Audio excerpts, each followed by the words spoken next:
नमस्कार, मैं हूं विक्रांत यादव और आप देख रहे हैं आपका अपना चैनल द स्वतंत्र। ईरान इजराइल अमेरिका का युद्ध एकदम चरम पर है। जिस तरीके से अमेरिका ने सोचा था कि 3-4 दिन में ईरान पर हमला करके उसे एक तरह से जीत लेंगे युद्ध को, ईरान ने जवाबी तगड़ा हमला दिया और सोना चांदी मार्केट सब पर उसका असर दिखाई दे रहा है।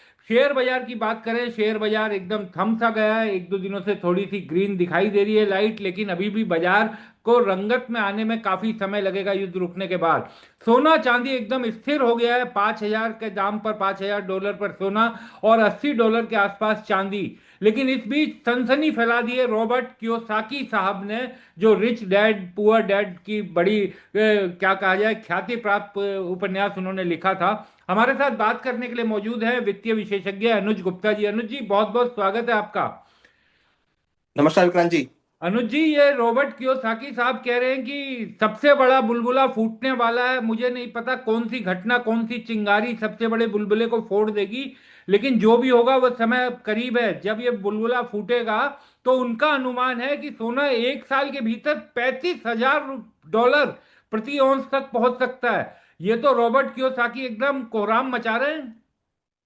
देखिए वो यूएस के नागरिक हैं और हम देख रहे हैं कि यूएस के जो लोग हैं वो इस टाइम पे कुछ भी बोल रहे हैं, चाहे वो ट्रम्प साहब हो चाहे वो रॉबर्ट कियोस्की हो। क्योंकि हाँ। देखिए इतना बड़ा टारगेट देना मुझे नहीं लगता कि कोई समझदारी वाली बात है, क्योंकि जो उन्होंने बातें कही हैं उसमें उन्होंने 2008 के जो रिसेशन था उसका भी जिक्र किया है। हाँ। उसके बाद उन्होंने करेंसी डेप्रिसिएशन उसका भी जिक्र किया है। प्लस उन्होंने ये कहा है कि जो डेट इंक्रीज हो रहा है इकोनॉमिक्स में उसका भी जिक्र किया है। देखिए उन्होंने तीनों बातों का जिक्र किया है, जो कि बातें कुछ कुछ सही भी हैं। मगर इतना बड़ा टारगेट देना मुझे लगता नहीं कि एक साल के लिए फिजिबल होगा, क्योंकि यहाँ पर अगर आप देखेंगे तो जो वॉर की वजह से डिमांड डिस्प्लेसमेंट हुआ है गोल्ड को लेके, क्योंकि देखिए अगर हम मिडिल ईस्ट की बात करें तो मिडिल ईस्ट करीबन 20-30% कंट्रीब्यूट करता है डिमांड का। पर डिमांड यहाँ पर जो है कम होती हुई दिख रही है, तो उसकी वजह से हम देख रहे हैं गोल्ड सिल्वर के भावों में गिरावट। इवन अगर आप देखेंगे तो 4,900 के नीचे लेवल आते हुए दिखाई दिया, $78 के नीचे चांदी आती हुई दिखाई दी है। तो यहाँ पर तो उनकी रिपोर्ट आने के बाद गोल्ड सिल्वर में एक बड़ी गिरावट यहाँ पर बढ़ती हुई दिखाई दी है।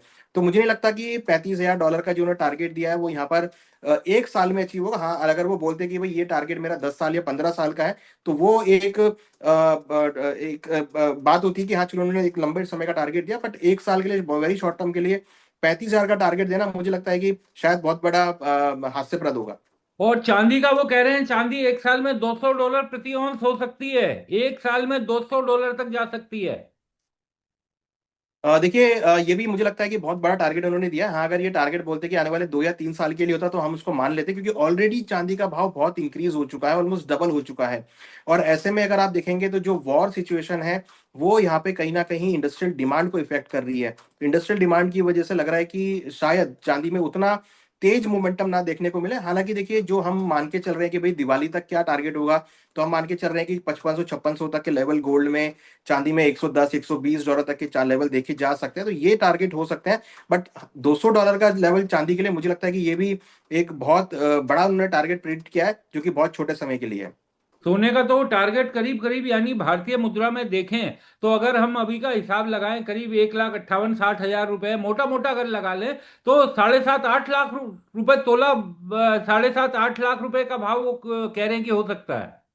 देखिए अगर हम करंट सिचुएशन के हिसाब से बात करें तो ये करीबन लेवल बैठता है 10 लाख से लेकर 11 लाख के बीच में, अगर हम ओ। करेंसी के डेप्रिसिएशन को कैलकुलेट करें। तो हाँ। ये देखिए एक लेवल है जो कि शायद एक साल में तो अचीव ना हो। हाँ, हो सकता है कि अगर 10 साल की बात करते तो शायद हम इसको मान लेते कि हाँ 10 साल में हो सकता है। और देखिए 10 साल में कोई बड़ी बात नहीं कि $35,000 हो जाए, तो मैं भी मान रहा हूँ कि 10 साल में अगर चीजें खराब रही, क्योंकि गोल्ड की डिमांड जिस तरीके से बढ़ रही है, सप्लाई शॉर्टेज हो रही है, तो वो बढ़ सकता है। बट एक साल के अंदर जिसमें से कि 3 महीने आपके जा चुके हैं, ऑलमोस्ट 4 महीने आपके जा चुके हैं, तो हाँ। ऐसे में मुझे नहीं लगता कि $35,000 का टारगेट। और देखिए अगर जिस हिसाब से ये कह रहे हैं कि भाई $35,000 का टारगेट है, तो इसको हर रोज करीबन $100 बढ़ना पड़ेगा, तब जाके वो $35,000 बढ़ेगा। देखिए 365 का अगर आप मल्टीप्लाई करेंगे 100 से, तो वो जाके 65,000 होगा। अगर हम तीन हाँ। सौ पैंसठ दिन भी माने तो इसको हर रोज $100 बढ़ना पड़ेगा, तब जाके वो $35,000 के लेवल पे पहुंचेगा।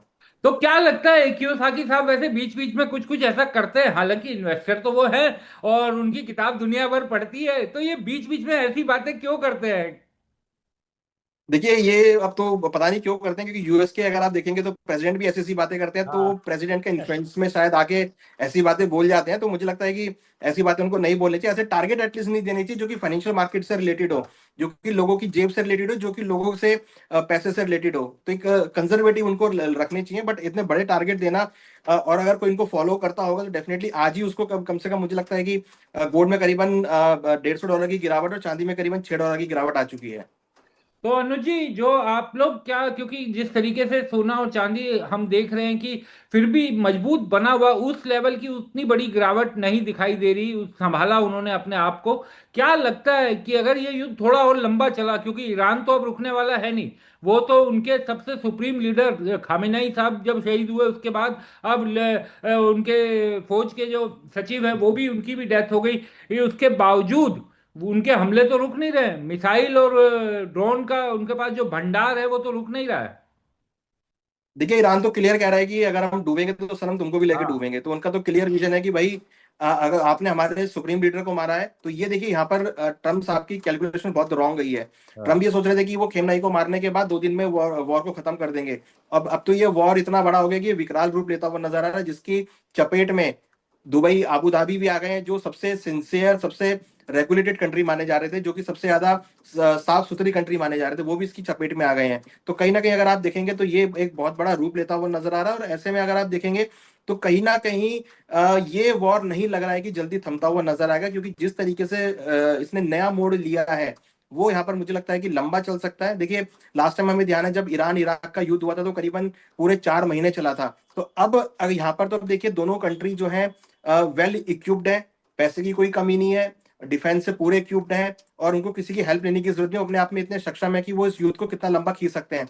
जब हम इसको एनालिसिस करें, अगर आप रशिया यूक्रेन की बात करें, तो जब यूक्रेन 4 साल तक इस युद्ध को कम से कम लेता हुआ चल रहा है, तो यहाँ पे तो इराक की तो बात कुछ और ही है। तो मुझे नहीं लगता कि ये युद्ध जल्दी यहाँ पे थमता हुआ नजर आएगा। हो सकता है कि बमबारी यहाँ पे कम हो जाए, बट ये कोल्ड वॉर वाली वॉर या ड्रोन अटैक जो जनरली हम देखते हैं वो यहाँ पर आपको कंटिन्यू होते हुए दिखाई देंगे।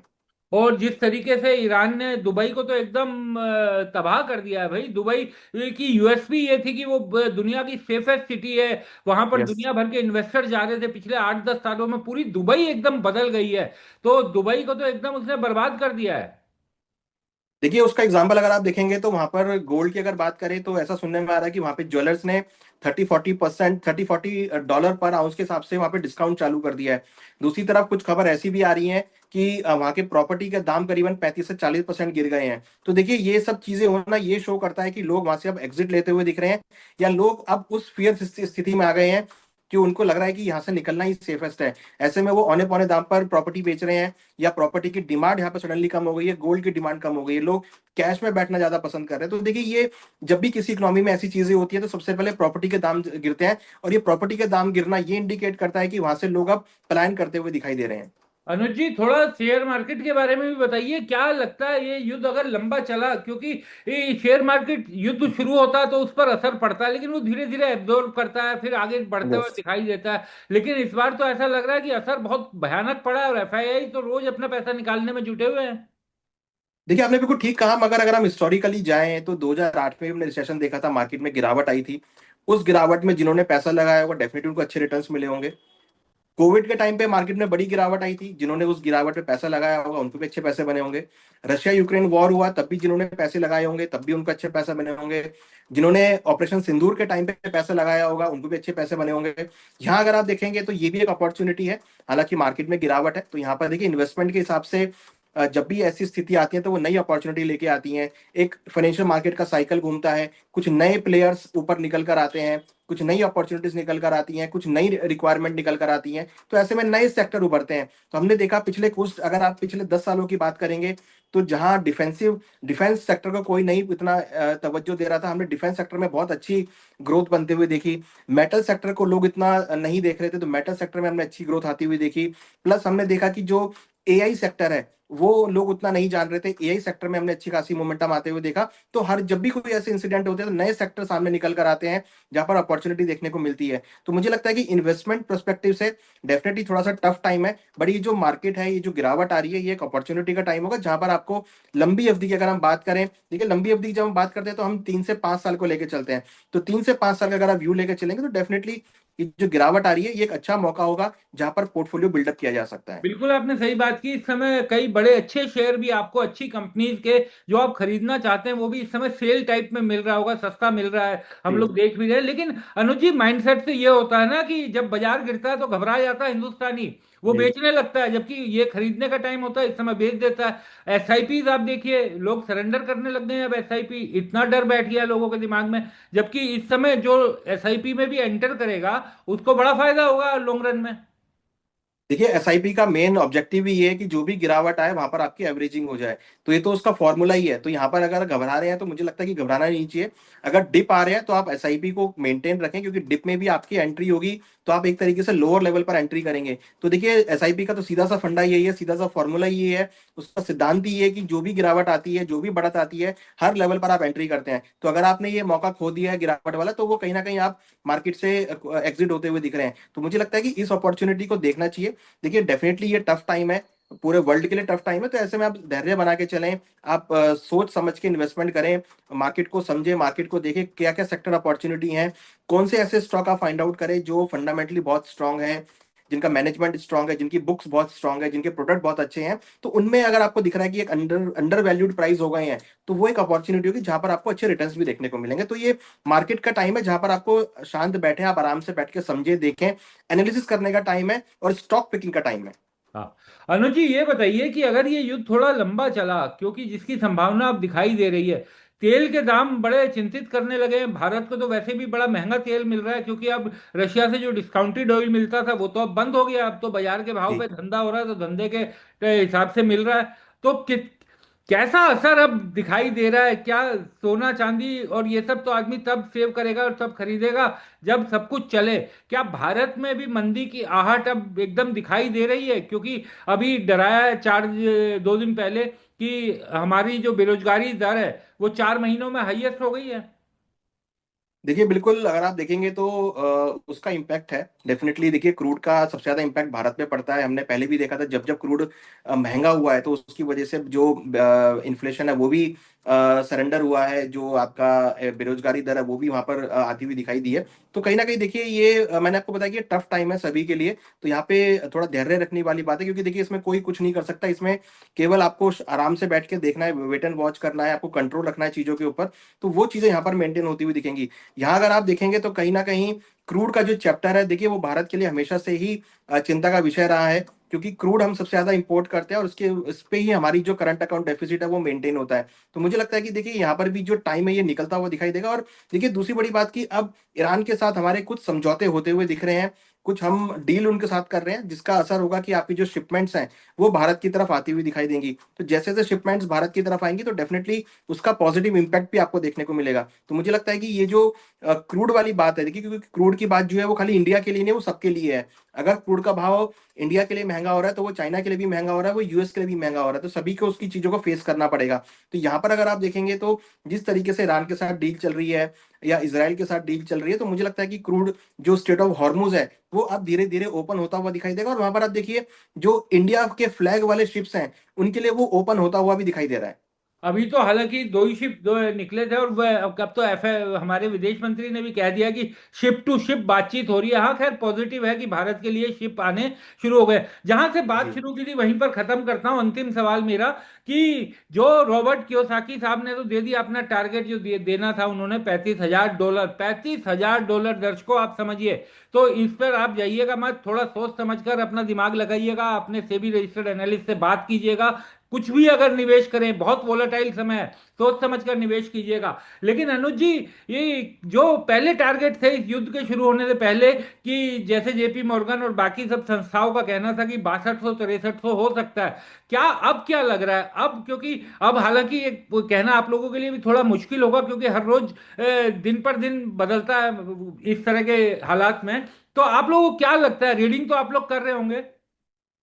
देखिए बिल्कुल अगर आप देखिए सिंपल सा फॉर्मूला है, अगर ये 35,000 डॉलर बोल रहे हैं तो इसको हर रोज $100 बढ़ना होगा, तो जाकर ये 35,000 के लेवल पे पहुंचेगा। तो मुझे नहीं लगता कि ऐसी कोई स्थिति है गोल्ड को लेके कि वो हर रोज $100 बढ़े, क्योंकि अगर ऐसा बढ़ने लगा तो अगेन देखिए किसी चीज का बहुत ज्यादा बढ़ जाना भी हाँ। बहुत एक नुकसानदेह होता है। ये हमने देखा है सिल्वर में 4,20,000 के लेवल बन गए थे, अब वो वापस 2,50,000 के लेवल पर आ गए हैं। तो वो बहुत अनिश्चित है, जो कि नहीं हो सकता। मैं बिल्कुल भी उसको सरोकार नहीं करता कि भाई 35,000 का लेवल आपको एक साल में आता हुआ दिखाई देगा। तो ऐसी बातों पे मुझे लगता है विश्वास नहीं करना चाहिए। हाँ, जो उन्होंने थ्योरी दी है, जो उन्होंने करेंसी डेप्रिसिएशन की थ्योरी दी है, जो उन्होंने डेट की थ्योरी दी है, जो उन्होंने 2008 के रिसेशन की थ्योरी दी है, उस पर जरूर नजर रखनी चाहिए। हो सकता है कि उस पे नजर रख के आपको बहुत अच्छे क्यूज मिल जाए, कि हो सकता है कि 35,000 तो नहीं, बट आप 5400, 5500, 5800 या 6,000 के लेवल आपको यहाँ पर देखने को मिल सकते हैं। तो उस थ्योरी पे आप नजर रख सकते हैं, बट उस टारगेट को आप मुझे लगता है कि नजरअंदाज कर सकते हैं, क्योंकि वो टारगेट जो है महज अगर हम बात करें तो 200 दिन बचे हैं, 200 दिन में वो शायद ना अचीव होता हुआ दिखाई दे।